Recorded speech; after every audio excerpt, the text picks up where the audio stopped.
प्राचीन काल की बात है। अवंती राज्य के प्रतापी राजा विक्रम सिंह अपनी वीरता और न्यायप्रियता के लिए प्रसिद्ध थे। उनके दरबार में कई विद्वान, योद्धा और दिग्गज व्यक्ति रहते थे। लेकिन एक दिन उनके दरबार में कुछ ऐसा हुआ जिसने पूरे राज्य को हैरान कर दिया। रहस्यमयी यात्री एक दिन राजमहल के द्वार पर एक अजीबोगरीब यात्री आया। वह लंबा, काले कपड़ों में लिपटा हुआ था और उसकी आंखें गहरी, रहस्यमयी चमक से भरी थीं। उसने राजा के समक्ष आकर कहा, महाराज, क्या आप में इतनी हिम्मत है कि मेरी चुनौती स्वीकार कर सकें? राजा विक्रम सिंह चुनौती से पीछे हटने वालों में से नहीं थे। उन्होंने गर्व से कहा, बताओ, तुम्हारी चुनौती क्या है? रहस्यमयी यात्री ने मुस्कुराते हुए एक मणि निकाली। वह मणि अद्भुत थी, कभी लाल, कभी नीली और कभी हरी चमकती। उसने कहा, यह कोई साधारण मणि नहीं, बल्कि इसमें एक रहस्य छिपा है। जो इसे समझ लेगा, वह अपार शक्ति का स्वामी बन जाएगा। लेकिन सावधान, इसे पाने के लिए तुम्हें एक खतरनाक यात्रा पर जाना होगा। भूल भुलैया और पहला संकेत। राजा ने चुनौती स्वीकार की। यात्री ने उन्हें एक मानचित्र दिया जिसमें एक भूल भुलैया का चित्र था। उसमें लिखा था, पहले परीक्षण में यदि तुम जीवित बच गए तो अगला संकेत मिलेगा। राजा अपनी सेना के कुछ विशिष्ट योद्धाओं के साथ भूल भुलैया तक पहुंचे। जैसे ही वे अंदर गए, दरवाजे अपने आप बंद हो गए। अचानक चारों ओर से भयंकर आग की लपटें उठीं और उनके सामने 3 दरवाजे प्रकट हुए।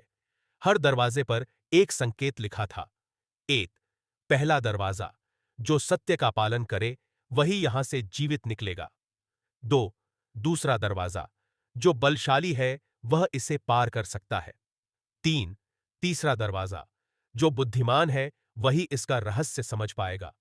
राजा ने सोचा और पहले दरवाजे की ओर बढ़े। जैसे ही उन्होंने उसे खोला, एक अंधेरी सुरंग में प्रवेश कर गए। सुरंग के अंत में उन्हें एक पत्थर की शिला पर कुछ लिखा मिला। जिसे सत्य का ज्ञान है, उसे अगली राह मिल जाएगी। सत्य वही है जो अंत तक अटल रहे। दूसरी चुनौती। माया का भ्रम। राजा आगे बढ़े तो उन्हें अचानक महल जैसा कोई स्थान दिखा। वहां उनकी मां खड़ी थीं, जो वर्षों पहले स्वर्ग सिधार चुकी थीं। मां ने कहा, पुत्र, इस मणि का पीछा छोड़ दो, यह तुम्हारे विनाश का कारण बनेगी। राजा हतप्रभ रह गए। क्या यह सच था? क्या वह अपनी मां को छोड़ सकते थे? लेकिन तभी उन्हें एहसास हुआ, यह माया का भ्रम है। उन्होंने अपनी तलवार निकाली और मां की छवि पर वार किया। जैसे ही तलवार छवि से टकराई, वह गायब हो गई और एक नया रास्ता खुल गया। अंतिम परीक्षा, रहस्य का खुलासा। रास्ते के अंत में राजा को वह रहस्यमयी यात्री फिर मिला। अब उसका चेहरा उज्ज्वल था, उसकी आंखों में तेज था। उसने कहा, महाराज, आपने 3 परीक्षाएं सफलतापूर्वक पार कर लीं। अब आपको अंतिम निर्णय लेना है। क्या आप इस मणि को लेना चाहेंगे? राजा विक्रम सिंह मुस्कुराए और बोले, यह मणि शक्तिशाली है, लेकिन इसके लिए लोभ करना विनाशकारी होगा। सच्चा राजा वही है जो अपनी प्रजा की भलाई के लिए सोचे, न कि व्यक्तिगत शक्ति के लिए। मैं इसे छोड़ता हूं। यह सुनते ही यात्री ने अपना असली रूप प्रकट किया। वह स्वयं देवता वरुण थे, जो राजा की परीक्षा लेने आए थे। उन्होंने कहा, राजा विक्रम सिंह, तुमने लोभ को त्याग कर सिद्ध कर दिया कि तुम सच्चे न्यायप्रिय राजा हो। तुम्हारे राज्य में सदा सुख शांति बनी रहेगी। इसके साथ ही वह अद्भुत मणि वायु में विलीन हो गई और राजा अपने राज्य लौट गए, एक नई सीख और गौरव के साथ। सीख।